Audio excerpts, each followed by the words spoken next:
Doctor Sheikh से request करूंगा कि कृपया हमें अपने बारे में थोड़ा बताएं और अपने विचार रखें।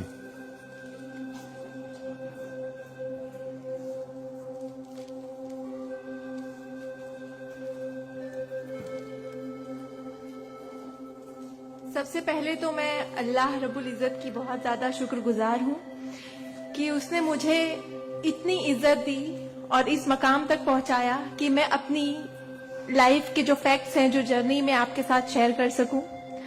मैं बहुत ज्यादा शुक्रगुजार हूँ भारत विकास परिषद की प्रेसिडेंट सुनील शाह की, और उससे ज्यादा शुक्रगुजार हूँ यहाँ पे हमारे प्यारे डॉक्टर अनिल मुरारका सर की, जिनके सपोर्ट की वजह से हम बहुत सारी जगह पे जाते हैं और लोगों को मोटिवेट करते हैं। और जितना डॉक्टर अनिल मुरारका सर एक डिसेबिलिटी को लेकर जितना कंसर्न है, उतना मैंने किसी को नहीं देखा। तो I really thankful for him for that.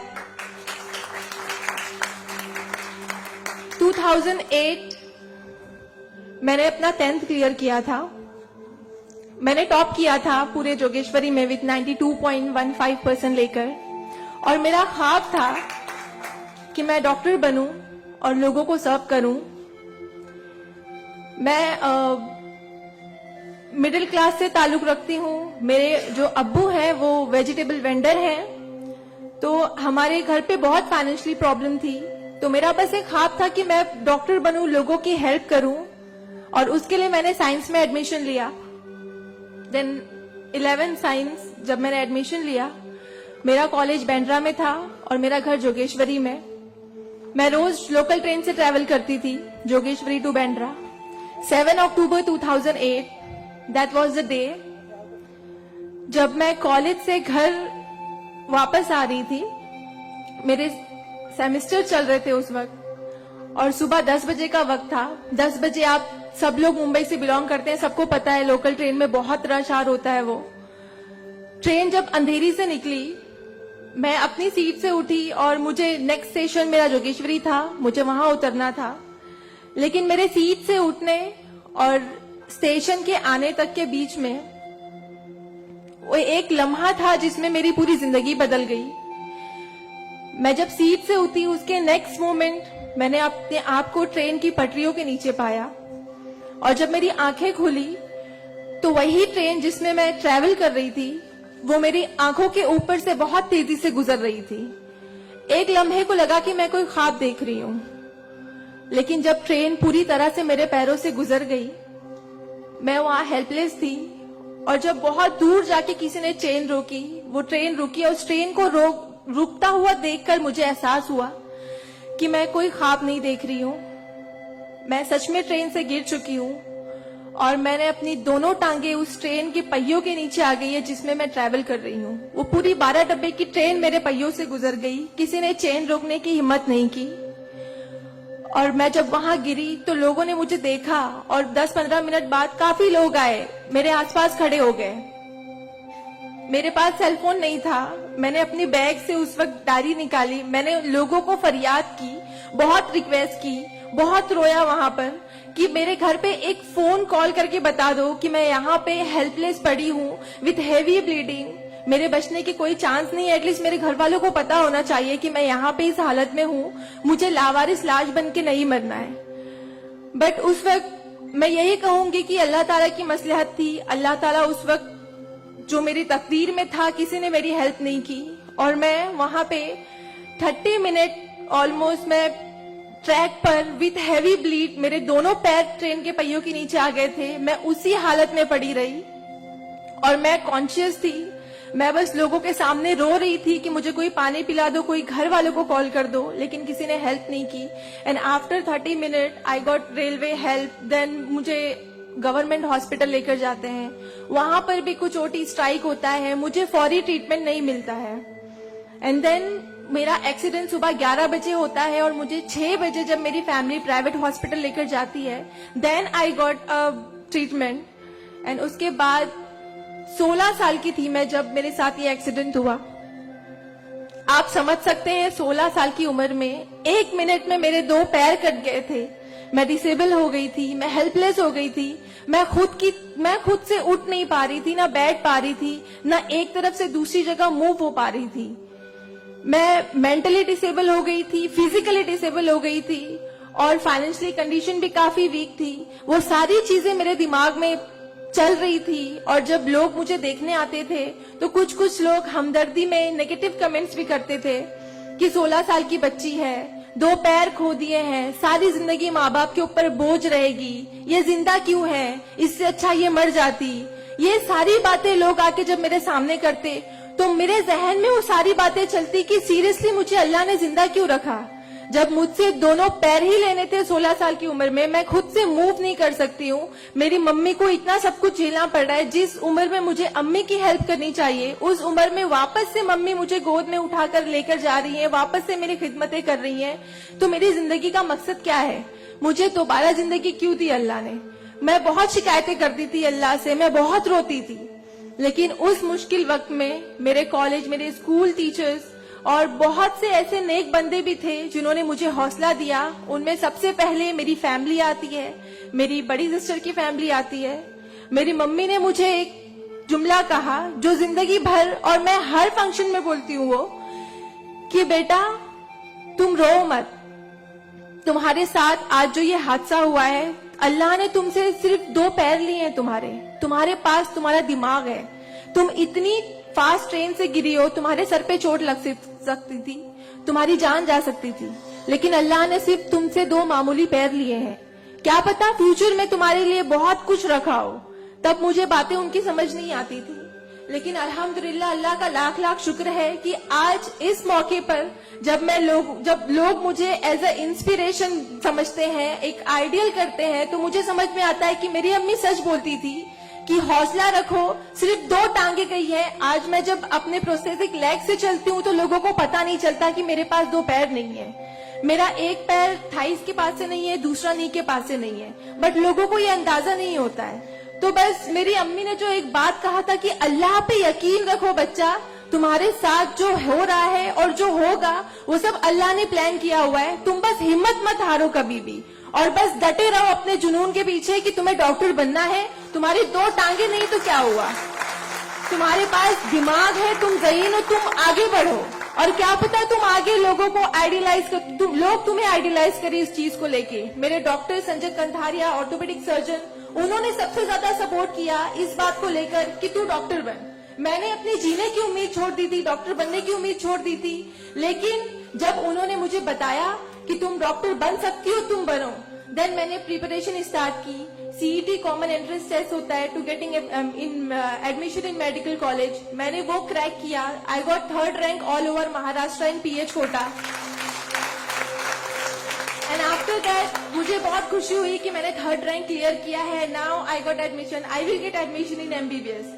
But वहां पर भी एक प्रॉब्लम थी मेरे लिए कि मुझे डिसेबल परसेंटेज 89% डिसेबल हूं मैं, और मेडिकल में एडमिशन के लिए 40 to 70 there is a criteria to get admission for MBBS. मैं मोर देन 70% डिसेबल हूं, ये कहकर मुझे उन्होंने डिनाई किया कि आप एलिजिबल नहीं हो, आप एमबीबीएस में एडमिशन नहीं ले सकते हो, आप डॉक्टर नहीं बन सकते हो।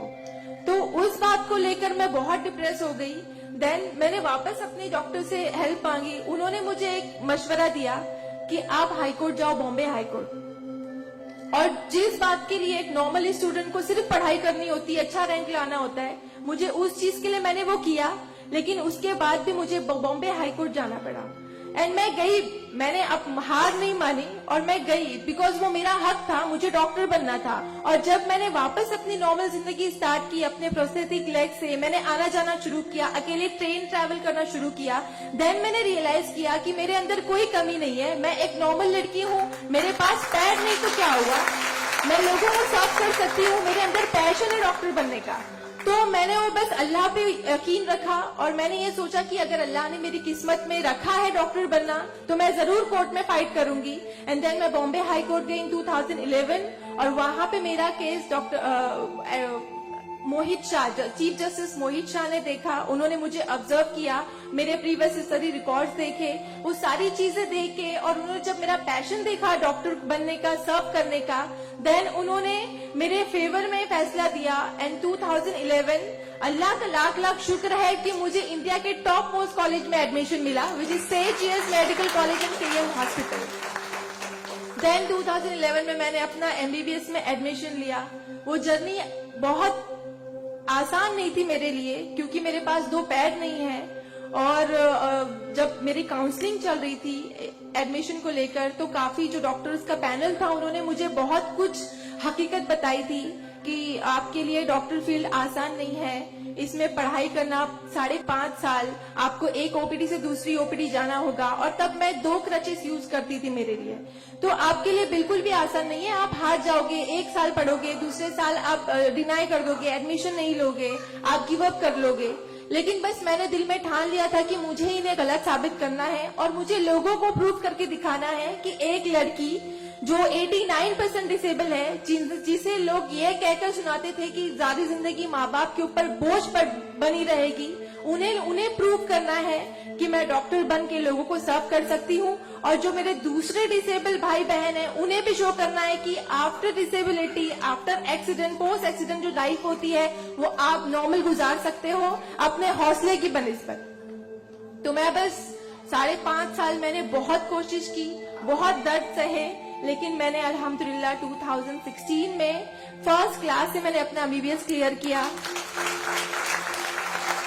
और इस बात को देखते हुए मुझे बहुत खुशी होती है, इस बात को बहुत प्राउड मोमेंट था मेरे लिए कि इन 2016 ऑन वुमेन्स डे 8 मार्च मुझे बॉम्बे हाई कोर्ट में फेलिसिटेट किया गया, जो एक हिस्टोरिक मोमेंट था वहां पर कि आउटसाइड से किसी को उन्होंने फेलिसिटेट किया।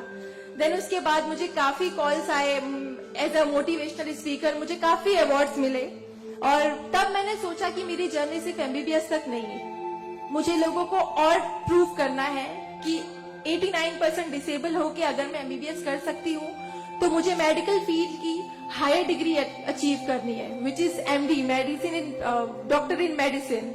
देन मैंने उसके लिए भी कॉमन एंट्रेंस टेस्ट दिया, and again I got third rank in all over Maharashtra. और यहाँ पर भी देन अगेन उन्होंने प्रॉब्लम क्रिएट की मेरे लिए। After completing my MBBS with a flying colours, उन्होंने वापस मेरा मेडिकल एडमिशन डिनाई किया कि आप नहीं कर सकते हो because you are 89% disable. Then मुझे एक बहुत हम्बल इंसान मिले, member of parliament Kirit Somaiya sir, उन्होंने फौरन से मेरी एप्लीकेशन सेंट्रल हेल्थ मिनिस्टर के पास लेकर गए, और वहां से विद इन 2 डेज ये जो क्राइटेरिया है 40 to 70% डिसेबिलिटी का मेडिकल में एडमिशन के लिए, this is a 20 years old clause, और विद इन 2 डेज ये क्लॉज चेंज करवाया उन्होंने बिकॉज ऑफ माई एप्लीकेशन। वो क्लॉज चेंज होके बस ये है कि मिनिमम 40% क्राइटेरिया है, और मोर देन 70% जो भी डिसेबल हैगा they will get admission in medical field. तो मेरी जो जर्नी थी यहाँ तक की, और उसके बाद मैंने रिसेंटली 2019 में मैंने एमडी में एडमिशन लिया, और with same college Seth GS medical college and KEM hospital, और मैं अभी रिसेंटली फर्स्ट ईयर रेसिडेंट हूँ एमडी पैथोलॉजी में। मेरी जो यहाँ तक की जर्नी है, मैंने बहुत अच्छे से तो नहीं बताया आपको, लेकिन बहुत सारी बातें मिस है इसमें बिकॉज मेरे पास टाइम नहीं है, आप लोगों को भी लेट हो रहा है। लेकिन ये सारी जो मेरी जर्नी है, ये सब बताने का मकसद यही है आप लोगों को कि जिंदगी में देखो चाहे कुछ भी प्रॉब्लम आए, बिकॉज मेरी लाइफ में मुझे लगता है कि सारी प्रॉब्लम्स थी, फाइनेंशियल प्रॉब्लम्स थी, फिजिकल प्रॉब्लम थी, मेंटल प्रॉब्लम थी, सारे ऑड्स थी मेरी लाइफ में, लेकिन मैंने बस 2 चीजें ध्यान में रखी। एक तो मेरी अम्मी की बात की अल्लाह पर यकीन रखो, अल्लाह अपने बंदों से 70 माओं से ज्यादा प्यार करता है। एक माँ हमारी छोटे से दर्द को बर्दाश्त नहीं कर सकती, वो तो 70 माओं से ज्यादा प्यार करता है, तो हमें दर्द में कैसे रख सकता है वो? तो उसने जरूर कुछ अच्छा रखा है हमारे लिए। अगर छोटी सी प्रॉब्लम आई जिंदगी में तो उससे हार नहीं मानो, उससे लड़ना सीखो, हमेशा अपना हौसला जिंदा रखो, बिकॉज आपके पास अगर हौसला है तो आपकी लिए जिंदगी जीने की उमंग रहेगी, बिकॉज बगैर हौसले के कोई जिंदगी नहीं जी सकता। तो आप लोग प्लीज, अगर छोटी से छोटी प्रॉब्लम भी आए, कोई भी परेशानी आए, आप लोग लड़ना सीखिए और जिंदगी जीना सीखिए। बिकॉज मेरे एक्सीडेंट के बाद मुझे लगा मैं इतनी सारी कोशिशें नहीं करती तो मैं आज यहाँ पर खड़ी होके एज अ डॉक्टर आप लोगों से इंटरेक्ट नहीं हो रही होती। तो बस कभी भी हार मत मानिए। और ये एक शेर है आप सबके लिए, हौसले की तुरकश में कोशिश का वो तीर जिंदा रख। तरकश मतलब जिसमें तीर रखते हैं। हौसले की तरकश में कोशिश का वो तीर जिंदा रख। हार चाहे जिंदगी में सब कुछ, हार जा चाहे जिंदगी में सब कुछ, मगर फिर भी जीतने की उम्मीद जिंदा रख। Thank you so much, thank you all of you मुझे इतने अच्छे से सुनने के लिए। और मैं बहुत ज्यादा थैंकफुल हूँ डॉक्टर अनिल सर की और भारत विकास परिषद की कि उन्होंने मुझे इतना सुनहरा मौका दिया आप लोगों से इंटरैक्ट का। Thank you. धन्यवाद।